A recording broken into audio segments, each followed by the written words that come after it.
you guys. How are my fantastic fourth graders? Man, I really enjoyed getting to see some of you yesterday. It was so nice to get to say hi to you guys and give you your things that were left at school. And I got to meet some of your dogs too, and I really enjoyed that. So Mrs. Pearson and I really enjoyed getting to visit with you guys yesterday. I want to get back to our story, The One and Only Bob. Okay, I'm going to back up and read just a little bit from where we left off yesterday. This is from the chapter that's titled The News, and I will back up and read just a little bit of that. Okay, the last part of that chapter goes, people smell a reeking pile of trash in the dumpster. We smell a dollop of cream cheese, a hint of peanut butter, a smattering of Fruit Loops. People hear the roar of a crowd in the stadium. We hear a strain of whiny 4-year-old, a whisper of worried superfan, a note of grumpy hot dog vendor. Man, dogs are cool. Next chapter, Snickers. While I watch from my perch on the back of the couch, Julia passes by on the sidewalk. George asks her to keep her dog walking route close to home in case the weather changes. She's wearing a shiny purple raincoat and leading 3 dogs. A goofy mutt named Winston, a timid dachshund named Oscar Mayer, and her, Snickers. An old nemesis of mine. Snickers is a fluffy white poodle with delusions of grandeur. A big, snooty pain in the puffball. Oh, that pooch drives me crazy. Our mutual dislike goes back to my early days as a stray.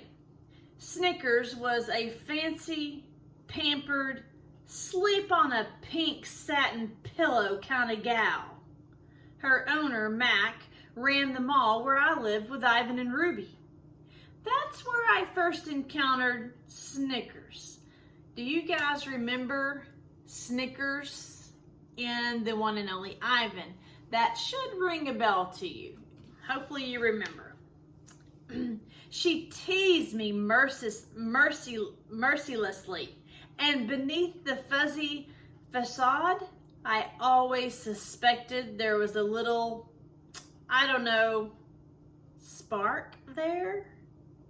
Anyways, after the mall closed down, Snickers, being Snickers, landed on her feet. Mac married an older widow lady with more money than sense, and she dotes on that ridiculous poodle. Mac's too lazy to walk Snickers himself, so he hired Julia to do it. Looking good, Snick, baby, I call through the open window, and she gives me her curled lip, squinty-eyed face, which, come to think of it, is pretty much how she always looks. As usual, Snickers is dressed to the max. She's wearing a pink poncho, a sparkly rain hat, and teensy pink boots. Those boots were made for mocking, I add for good measure. It feels good giving her some grief, but before I can really relish the moment, another annoying acquaintance of mine appears. Wonder who that could be. Next chapter, Nutwit. Nutwit, the gray squirrel who lives in the live oak in our front lawn, jumps to a lower branch, looking at me with barely concealed pity. I hate pity, especially the barely concealed kind. I don't know why you taunt her, he says. You're hardly in a position to talk, Bob. You are Snickers. Come over here to the window and say that. So you can, what, drool me to death? Are you aware that my best friend is a gorilla?" I ask. "You would make fantastic ape chow, dude." Nutwit reaches for a dangling acorn and yanks it free. "I thought gorillas were vegetarians." "Ivan eats termites," I say. "He might make an exception for you." "Face it, Bob, you're soft.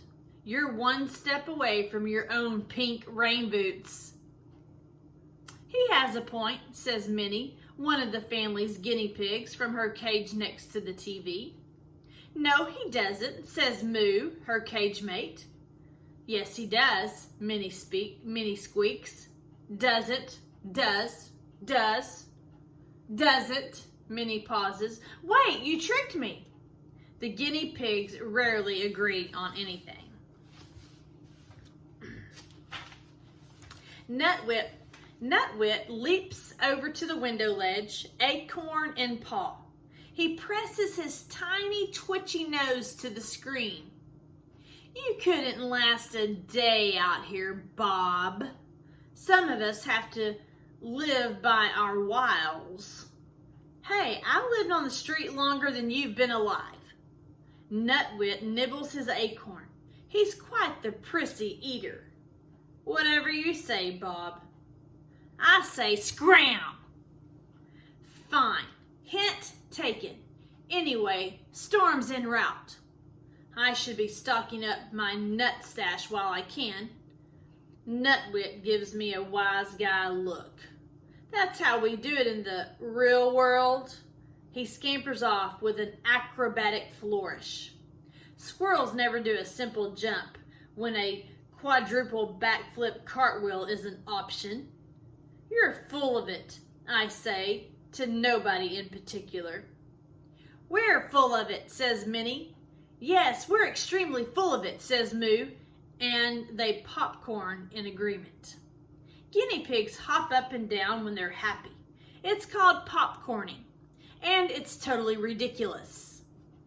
"Well, you're happy. You wag your tail like a real mammal."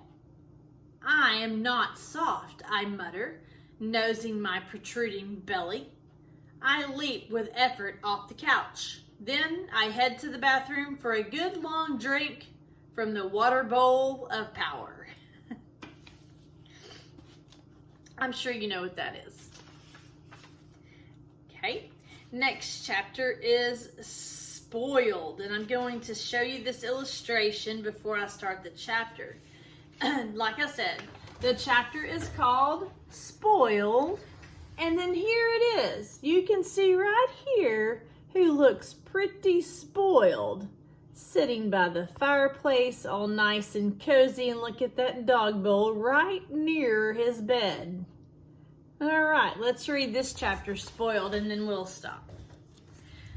I know Nutwit has a point. I've become a creature of habit, spoiled after a stretch of being my own dog. For a long time, I was Bob the Beast, cunning and streetwise.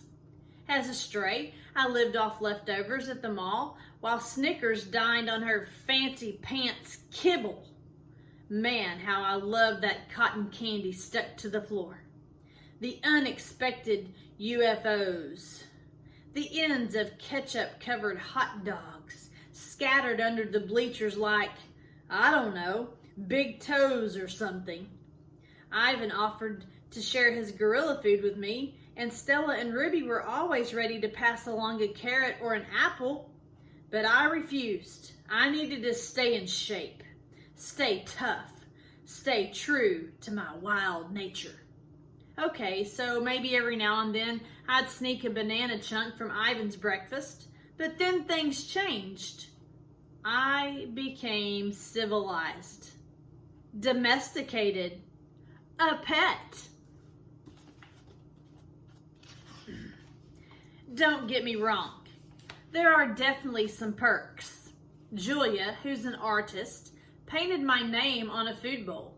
She gave me this wonderfully mushy blanket, the kind where you can bed boogie forever till it's squished to perfection and you can curl up just so. I love that blanket, but I simply cannot sleep without it. Without Not Tag, Ivan's raggedy old toy gorilla. Of course, just when I get my blanket and Not Tag imprinted with the right amount of "you de Bob," Julia's mom does the unthinkable. Puts them in the washing machine and removes every last bit of me. There are other indignities I tolerate. The daily walk on a tug-of-war string after going stringless my whole life. The attempts to train me like that'll ever happen.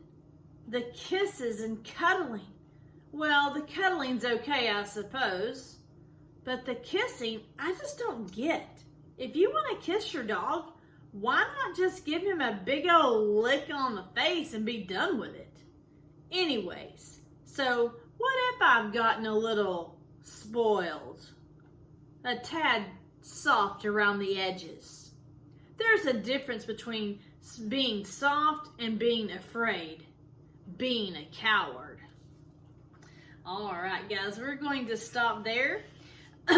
Wow, the next chapter is really short. I might as well read it. Look, it's like 2 sentences here.